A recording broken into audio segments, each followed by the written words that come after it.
네, 안녕하십니까. RST의 오준호입니다. 오늘은 공급망 평가를 통한 글로벌 브랜드의 지속 가능성 확보 전략 및 방향을 주제로 내용을 전달하고자 합니다. 저희 RST는 오늘 발표할 내용 중에 히긴덱스 글로벌 검증 및 교육 컨설팅 기관으로서 지금 국내에서 활동을 하고 있습니다. 저 또한 검증원으로서 활동을 하고 있고, 제가 오늘 드리고자 하는 내용들은 저희가 바이어와 벤더 그리고 협력업체들, 이 모든 그 섬유에서 종사하시는 그런 분들을 만나면서 얻게 된 자료와 정보 그리고 저의 인사이트를 가지고 내용을 준비했습니다. 발표를 하고자 하는 내용을 간단하게 설명을 하고 진행하겠습니다. 처음에 글로벌 브랜드와 지속 가능성에 대해서 말씀을 드리고요. 이 브랜드들이 지속 가능성을 확보를 하고자 하는 이유를 크게 세 가지로 정리를 하여 전달하고, 그 다음에 이런 확보를 위한 방법, 그리고 이 브랜드들이 확보를 하고자 하는 그런 방향들을 또 크게 세 가지로 정리하고, 마지막으로 그러면 우리 국내 업체들이 어떻게 이런 물결과 이런 요구사항들을 잘 헤쳐나가야 되는지, 즉 우리의 과제에 대해서 같이 이야기를 나누면서 오늘 발표를 마무리하고자 합니다. 먼저 글로벌 브랜드와 지속 가능성에 대해서 설명을 드리고자 합니다. 오늘 그 세미나의 주제인 글로벌 섬유 제품 환경 규제 세미나인데요.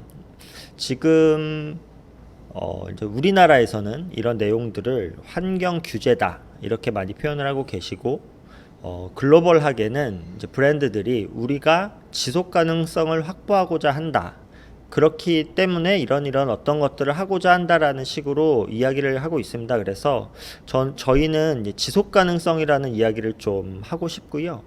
그 여기서만 얘기하는 지속 가능성이 우리가 보통 얘기하는 이제 국내에서 얘기하는 친환경보다는 더 넓은 범위를 이야기를 합니다. 국내에서 이제 친환경이라고 하면 제품의 친환경성, 그 다음에 생산 시의 친환경성, 이렇게 이야기를 많이 하시면서 뭔가 사람한테 문제가 없고 환경적으로 문제가 좀 적은, 그러니까 이런 식으로 많이 접근을 하시는데요. 실질적으로 글로벌하게는 지속 가능성이라고 하면 이런 환경 문제와 노동 문제, 그 다음에 안전, 제품 안전 문제까지 좀 더 넓은 범위에서 지속 가능성을 다루고 있습니다. 지금 보시고 계시는 화면에 중간에 있는 많은 로고가 보이실 텐데요. 이 로고들은 현재 히긴덱스를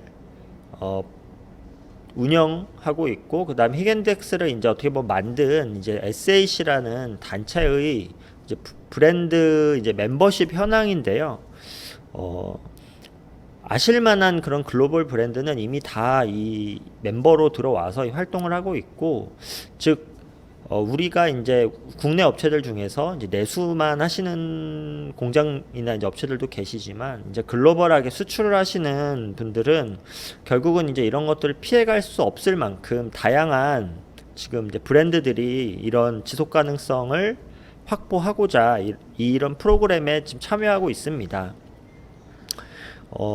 사실 그동안 이런 지속 가능성 확보에 대해서 좀 어떻게 보면 좀 늦게 대처를 하고 있었던 그런 브랜드들도 많았는데요. 작년 2019년을 기점으로 굉장히 많은 브랜드들이 다시 이런 프로그램을 진행을 하고 있고, 또 진행하고자 많은 이제 요구를 현재 공급망 쪽에 하고 있는 게 이제 사실입니다. 그래서 오늘 좀 말씀드리고자 하는 방향은, 그럼 도대체 어떤 거를 그들이 원하고 이게 장기적으로 어떤 방향으로 갈 건지를 설명을 하겠습니다.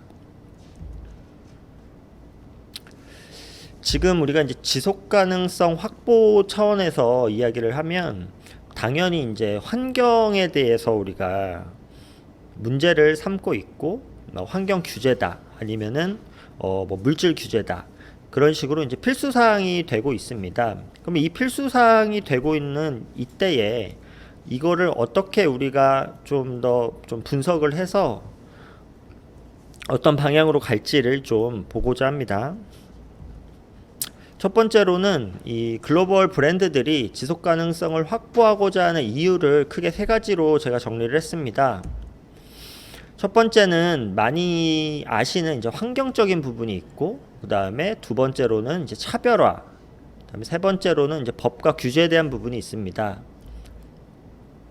환경이라는 것은 우리가 알다시피 이제 지구 환경을 보호하고 뭐 우리가 이제 좀 안전한 그런 제품을 확보하고자 하는 부분이 제일 큰 부분이고요. 두 번째 차별화 부분은 결국은 그동안의 이 섬유 시장, 그 다음에 이 패션, 이 마켓은 소비자가 제품을 고를 때 품질과 이제 디자인, 그런 개개인의 기호에 따라서 이제 제품이 선택되어지고 그게 이제 제품을 고르는 기준이었는데요. 여기에 새롭게 이제 환경성이 추가가 되고 있는 겁니다. 즉, 환경적으로 문제가 있는 제품에 대해서는 소비자도 이제 이런 제품에 대해서는 더 이상 소비하는 거에 대해서 이제 멈추려고 하는 거고요. 그렇기 때문에 요즘 우리나라에서도 뭔가 이렇게 기업이 소비자 또는 공급망 협력업체에 이렇게 뭔가 안 좋은 행위나 행동을 했을 때 우리가 이제 그런 기업의 제품을 불매 운동도 하고 구매를 하지 않으려고 하는 그런 움직임들이 있는데, 그런 거랑 비슷하게 이 환경성이 낮은 제품에 대해서는 더 이상 소비자가 구매하는 거에 대해서 이제 좀 고려를 하는 그런 이제 인식들이 많이 생기고 있고, 특히 유럽은 많이 이게 강하죠. 그래서 이제 그런 것들이 하나의 이제 차별화로서 이제 만들어지고 있고요. 마지막으로 이제 법과 규제에 대한 부분인데, 이 부분 또한 이제는 아시다시피 이제 무역이 굉장히 치열해지면서 각 EU, 뭐 미주 쪽, 아시아 쪽 서로 이제 뭔가 규제를 만들고 어떻게 보면은 이제 무역을 하고 서로 이 거래라는 데 있어서 뭔가 좀 벽을 만들기 시작하는 거죠. 특히 이 지속 가능성 부분에서 가장 큰 지금 이제 이슈 중에 하나였던 거는 EU에서 했던 이제 그린 프로덕트라고 하는 이제 법안이 있었습니다. 모든 소비재에 이 제품의 환경 발자국을 등급화해서 표시를 하고, 이렇게 되지 않은 제품에 대해서는 이제 판매를 할 수 없는 그런 이제 법안이 통과가 됐죠. 이제 그런 것들을 이제 보면서 브랜드들은 우리가 이런 거에 대해서 발맞추지 않으면 더 이상 제품을 판매하고 자기들이 사업을 영위하는데 이제 문제가 있다라고 생각을 하고, 이런 부분, 이 세 가지 부분에 대해서 이제 확보를 하고자 하고 있고요. 여기서 한 번 더 좀 들어가서 상황을 보자면, 환경적인 부분에 대해서는 분명한 건 뭔가 환경에 대해서 제대로 된 인식을 가지고, 그 다음에 우리가 환경을 보호하겠다, 환경적으로 좋은 제품을 만들겠다라고 해서 이제 그런 제품을 만들고 이런 프로그램을 운영하는 그런 부분도 있지만, 어떻게 보면 이제 환경단체 같은 데서 요구하는 이제 외부의 압력에 대한 부분도 분명히 존재합니다. 올해는 이제 코로나 때문에 이제 그런 일이 별로 없었는데요. 작년이나 재작년만 해도 큰 글로벌 캐주얼 브랜드 같은 데서 이제 새롭게 매장을 오픈하거나 하면 그 매장 오픈하는 날 환경단체 직원들이 뭐 앞에서 시위를 한다던가 하면서 이제 이슈거리를 계속 만들었는데요. 이제 그런 게 사실은 바이어 입장에서, 브랜드 입장에서는 이제 좋지 않겠죠. 그래서 그런 어떤 외부의 압력에 대한 부분도 있다라는 걸 말씀드리고 싶고요. 두 번째로는 차별화는 즉 등급화가 되게 돼 있습니다. 이제 등급화라는 거는 누가 잘하냐 못하냐 이거에 대해서 나눠질 수 있다라는 건데요.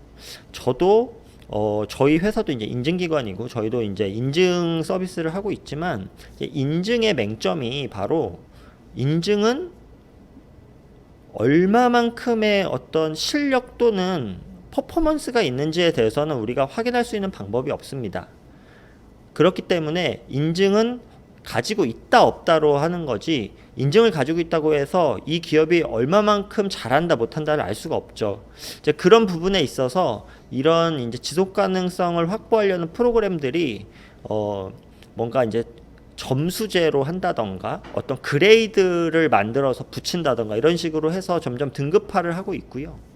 그리고 법 규제 부분에서는 결국은 이게 우리 같은 수출 위주의 산업을 하는 국가에서는 이제 무역 장벽입니다. 보이지 않는 무역 장벽이죠.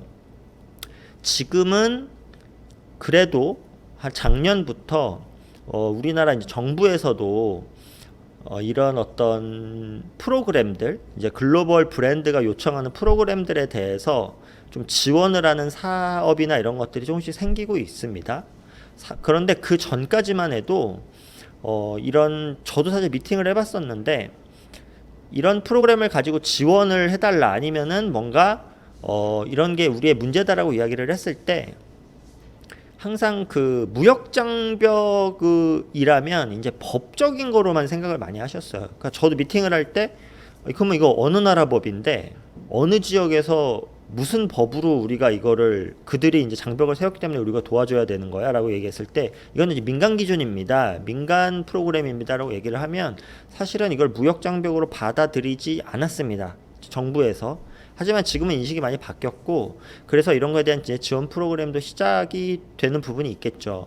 그래서 결국은 이제 무역 장벽이고 우리가 넘어야 될 어떤 하나의 과제다, 이렇게 말씀을 드릴 수 있을 것 같고요.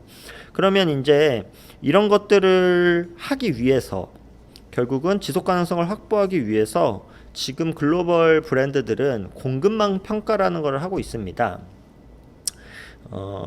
이 공급망 평가는 결국은 이 환경 문제나 노동 문제 이런 것들을 법과 규제에 맞춰서 이제 차별화할 수 있어야만 자기들이 이거에 대해서 확보를 했다고 이제 이야기를 할 수 있겠죠. 왜냐하면 뭐 쟤네도 이걸 가지고 있고 우리도 가지고 있으면 사실은 우리가 뭔가를 확보했다, 우리 제품이나 아니면 우리의 공급망이 지속 가능하다, 아니면 지속 가능하게 흘러가고 있다라는 것을 사실 보여줄 수가 없습니다. 그래서 다시 한번 말씀드리지만, 예전에 어떤 그런 프로그램들, 특히 기존에는 사실 이 글로벌 브랜드들이 각자의 프로그램을 운영을 했습니다. 나이키 같은 경우도 이제 나이키 내부의 어떤 환경을 위한 공급망들이 이런 지속 가능성을 어떻게 확보하고 있는지를 평가하는 그런 것들이 이제 나이키의 프로그램이 있었고, 뭐 아디다스나 뭐 VF 이런 곳들도 결국은 다 이제 각자의 프로그램으로 운영을 했는데, 각자의 프로그램을 운영하다 보니까 문제가 되는 것들은 서로 이제 비교할 수가 없는 거죠.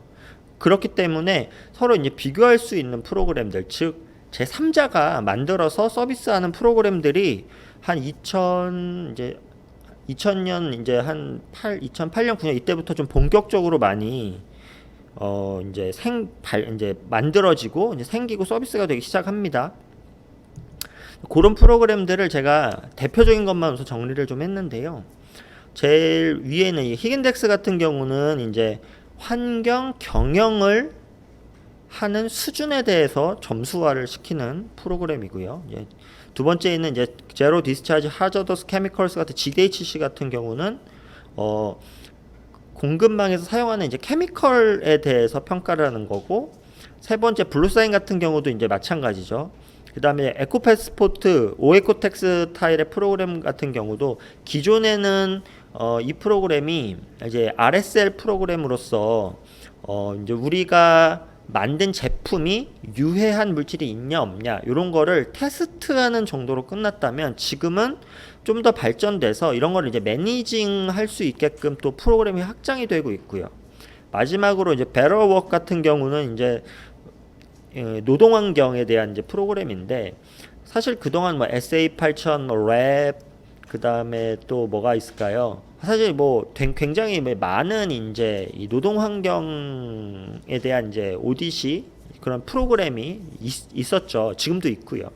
이제 그런 것들이 어떻게 보면 ILO에서 하나로 좀 묶어서 이렇게 좀 서비스를 하고, 문제점을 좀 해결해서, 물론 이 프로그램도 어느 정도 문제는 있지만 그런 것들을 이제 어떻게 보면 하나의 프로그램으로서 점점 합치고 많은 글로벌 브랜드들이 이런 거를 따라가는, 즉 서로 실력을 좀 확인해 볼 수 있는, 우리 공급망이 이 정도로 잘해, 아니면 우리 공급망은 이걸 잘하고 못하네, 그럼 어떻게 보완을 할까, 이런 걸 볼 수 있도록 프로그램들이 결국은 하나로 모여지고 그 다음에 그 굵직굵직해지면서 이런 것들이 다른 프로그램들을 이렇게 흡수하기 시작합니다.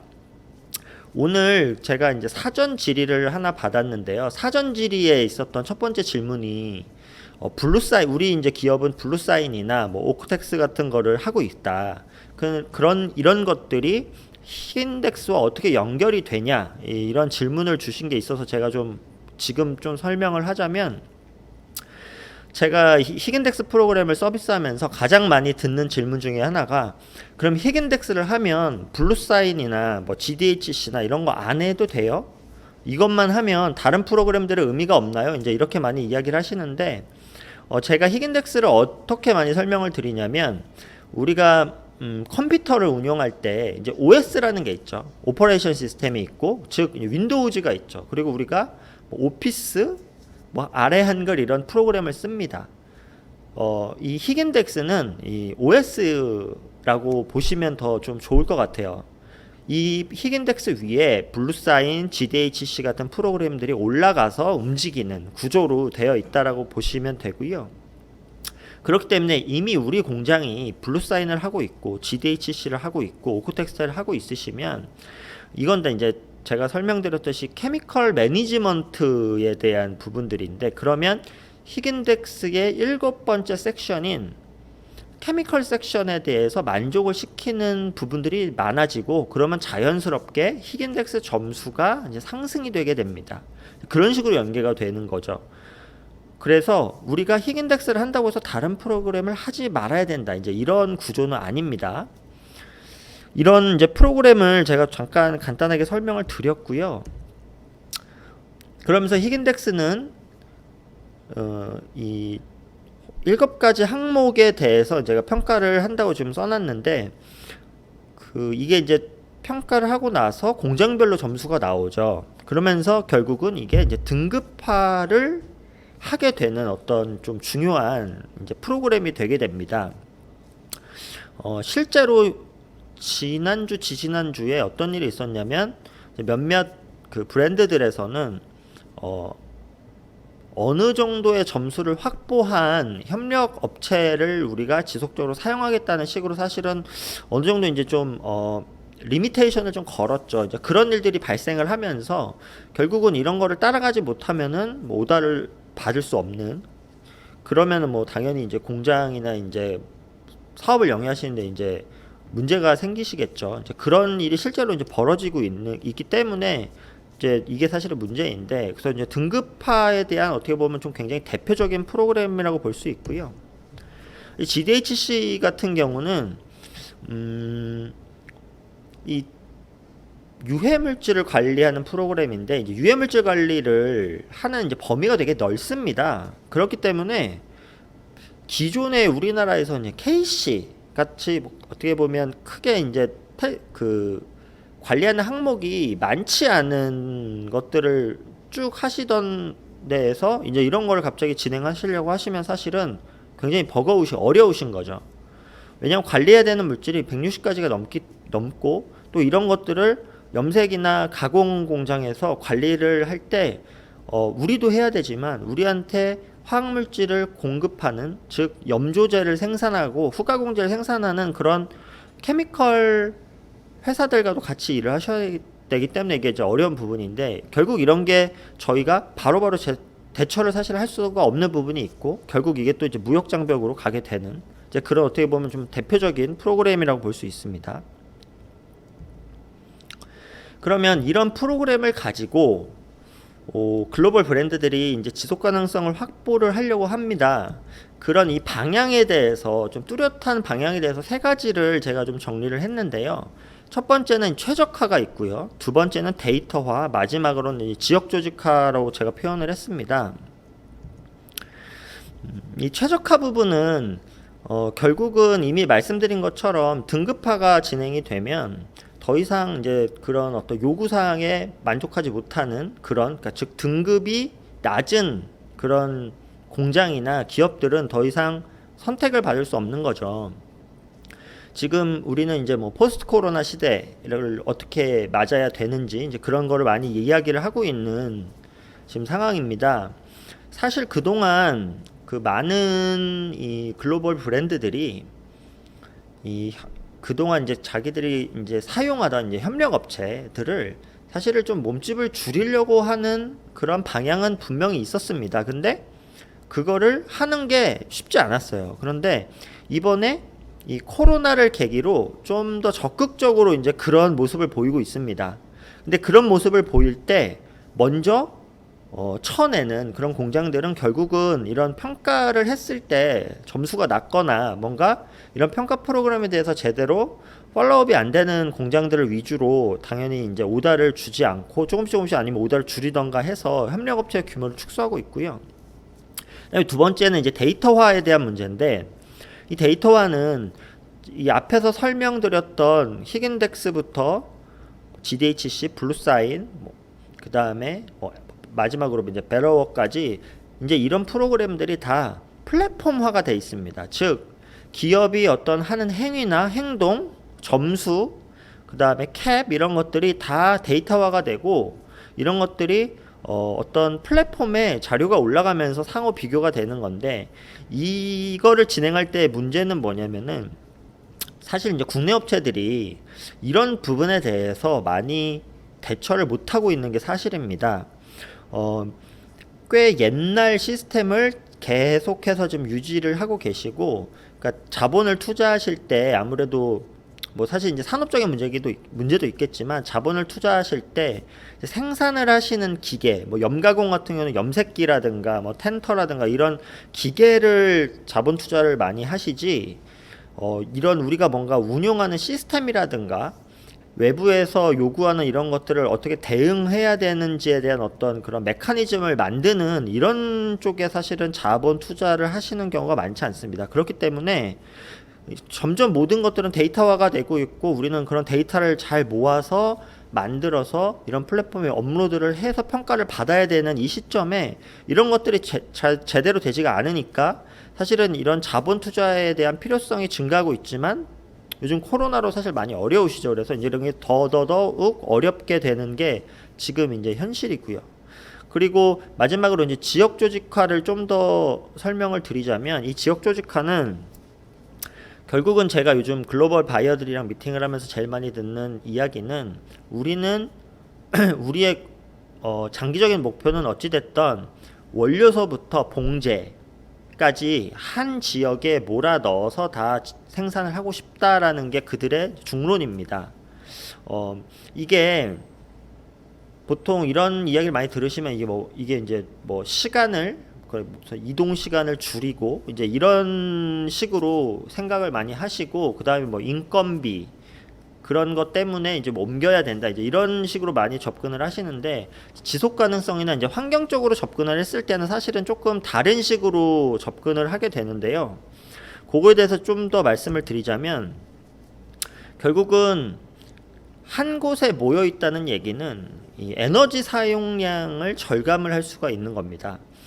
그러니까 우리나라에서 예를 들어서 부산에 있는 신발 자재 업체에서 자재를 잘 만들어서 이걸 베트남, 인도네시아로 보내면 보낼 때 에너지를 쓰고 에너지를 쓰면서 온실가스가 발생되죠. 그러면 이 온실가스 발생되는 양이 적지가 않습니다. 그렇기 때문에 지금 온실가스량이나 이런 기업의 어떤 지속 가능성을 계속 평가하고 데이터를 모아서 소비자한테 보여줘야 되는 이 브랜드 입장에서는 이것 또한 사실은 부담인 거죠. 그래서 이런 것들을 좀 줄여야 된다. 즉 이게 이 지역 조직화를 하는 이유 중에 하나가 그런 환경적인 것도 포함이 돼 있다라는 걸 아셔야 되고요.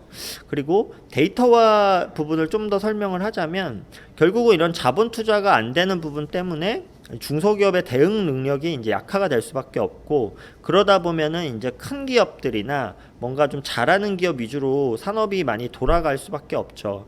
대만이나 일본이 이제 많이 이런 식으로 좀 되고 있는 상황이었죠. 우리보다 좀 더 먼저 좀 진행이 이제 수출을 많이 또 했으니까 그런 것들이 뚜렷하게 보여지고 있고요.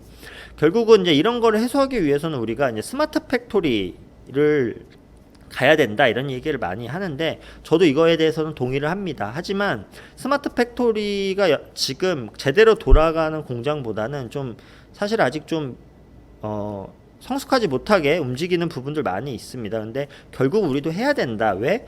우리가 공장에서 이제 사용하는 에너지부터 원료, 뭐 케미컬들에 대해서 다 데이터화 시켜서 이거를 계속 이제 플랫폼에 올려야 되기 때문이죠. 이제 그렇기 때문에 이런 거에 대한 사실 비용이 또 발생이 되겠죠. 이건 또 우리한테는 사실 부담이고요. 그다음에 이제 최적화 부분을 좀 더 이제 설명을 드리면, 결국 지금 한 2, 3년 전부터 큰 브랜드들도 지금 어떤 식으로, 뭐 나이키도 마찬가지인데 어떤 식으로 하냐면 이제 대량 생산은 많이 안 하는 추세입니다. 소량 납품종. 그러니까 예를 들어서 내가 그동안 뭐 운동화를 10,000켤레를 만들었는데 10,000켤레가 10종류 10,000켤레를 만들었다면 지금은 20종류 10,000켤레를 만드는 식으로 이제 바뀌고 있다는 거죠. 그거는 이제 우리 이제 소비자의 인식이나 소비자의 니즈의 변화를 그들이 먼저 캐치를 하고 이렇게 가고 있는 건데요. 그렇게 따지면 사실은 국내는 나쁘지 않습니다. 왜냐하면 우리나라 공장들이 대형 공장보다는 중소형 공장들이 많고, 그렇기 때문에 소량 납품종에 어느 정도 익숙하세요. 그래서 이 부분은 제가 볼 때는 우리가 어떻게 보면 장점일 수 있지만, 데이터화나 지역 조직화 부분으로 봤을 때는 수출 위주로 하는 우리 입장에서는 문제가 될 수 있는 부분이죠. 그래서 저는 요 세 가지 부분에 대해서 이제 우리가 어떻게 대응하는지가 우리가 글로벌 브랜드의 방향을 맞춰갈 수 있냐 없냐를 좀 그렇죠. 이제 우리가 좀 느낄 수 있는, 즉 따라가야지 결국 우리가 계속 이제 사업을 영위할 수 있으니까 이제 그런 부분이라고 저는 생각을 하고 이렇게 정리를 했습니다. 마지막으로 우리의 과제를 좀 이야기를 하면서 정리를 하려고 합니다. 제가 감히 뭐 이렇게 해서 뭔가가 문제가 해결이 된다 이렇게 말씀을 드리는 건 어려울 것 같고요. 지금 제가 먼저 보여드렸던 이런 글로벌 브랜드들이 어떤 방향으로 간다라는 거는 어느 정도 보여지는 부분이 있습니다. 그러면 아까 말씀드린 것처럼 우리는 소량 납품종 생산에는 어느 정도 가능해, 잘하고 있어, 그런 거에 대해서 대응할 수 있다라고 했을 때, 그러면은 우리가 이제 지역 조직화 부분에 대해서는 어쩔 수가 없죠. 우리는 만약에 계속 공장을 한국에서 이제 가동을 하셔야 된다면, 그러면 여기서 해야 될 거는 우리가 환경적으로 좀 더 좋게, 아니면 에너지를 더 많이 줄여서 데이터 쪽으로 바이오한테 보여주는 방법밖에 없습니다. 물류를 보낼지언정 우리가 에너지를 덜 써, 물류를 해도 우리는 온실가스를 더 적게 발생한다라고 하면 이제 글로벌 브랜드 입장에서는 충분히 이제 우리 국내에 있는 기업을 선택할 수 있는 충분한 이제 이유가 되는 거고, 근데 중간에는 이제 데이터화 같은 경우는 결국은 제가 오늘 여기 한국 섬유소재연구원에서 이렇게 발표를 하는 이유 중에도 하나지만, 이런 부분은 결국은 지속적으로 정부나 지자체에서 어느 정도 이제 지원이 필요한 부분이라고 저는 생각을 합니다. 왜냐면 생각으로 들어가는 비용이 많거든요.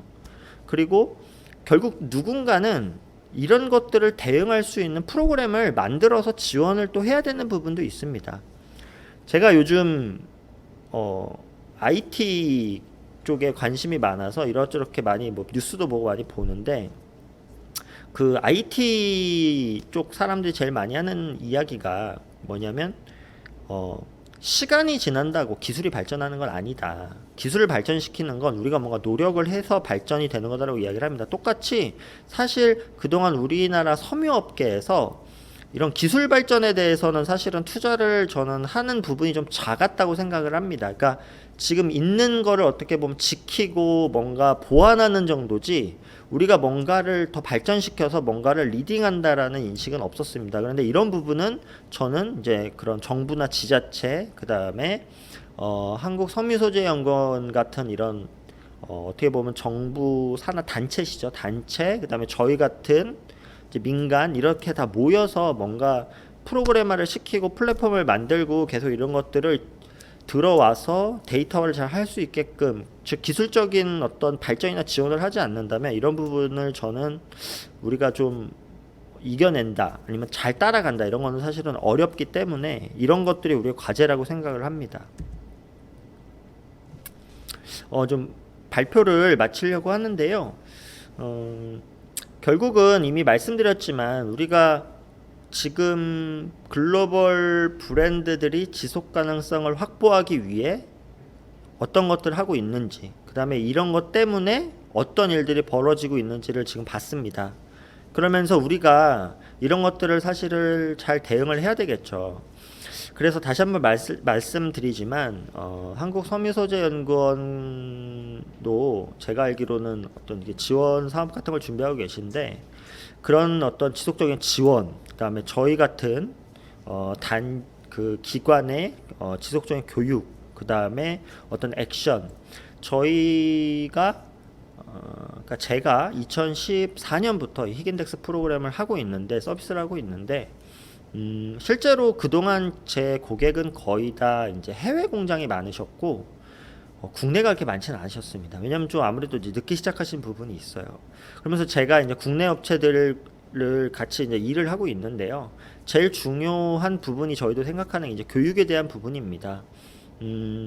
굉장히 이런 부분에 대해서 뭔가 좀 부정적인 인식도 많으세요. 그냥 무역 장벽이고 바이어가 요구하니까 나는 무조건 어쩔 수 없이 해야 된다. 이제 이런 것보다는 우리가 실좀 리딩할 수 있는 중국 같은 경우가 정부에서 선도적으로 지원을 하고, 중국도 이제 우리나라 섬유산업연합회 같은 게 중국 섬유산업연합회가 있습니다. 그런 데서 또 그런 것들을 잘 받아다가 업체들한테 지원을 하고 하면서 실질적으로 히긴덱스 점수가 중국 업체들이 되게 좋습니다. 뭐 낮은 편은 아니에요. 우리나라보다 어떻게 보면 더 점수가 좋아요. 그래서 이제 그런 것들을 봤을 때 저희의 역할, 저희 RST라는 회사도 그래서 저희가 지속적으로 이런 히긴덱스에 대한 교육도 하고 있고 이런 어떤 서비스를 하고 있는 이유가 저희 국내 기업들이 저희 같은 기관, 그 다음에 한국 섬유소재연구원 같은 곳의 지원, 이런 것들을 잘 가지고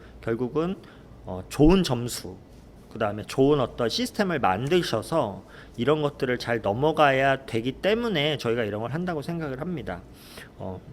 오늘 제가 준비한 부분은 여기까지고요. 그리고 추가적으로 Q&A를 좀 하고 제 발표는 마치겠습니다. 이번에 사전 질문 사항으로 이제 3가지 질문을 해주셨는데요. 첫 번째 질문, 블루사인, 오코텍스 등 인증을 받아서 유지하고 있습니다. 히긴덱스와 보유한 인증들의 관계 및 활용 방법이 없는지, 이렇게 질문 주셨는데, 제가 볼 때 이거는 아까 제가 그 발표 중에 이미 좀 말씀을 드린 것 같고요. 원래 하셔야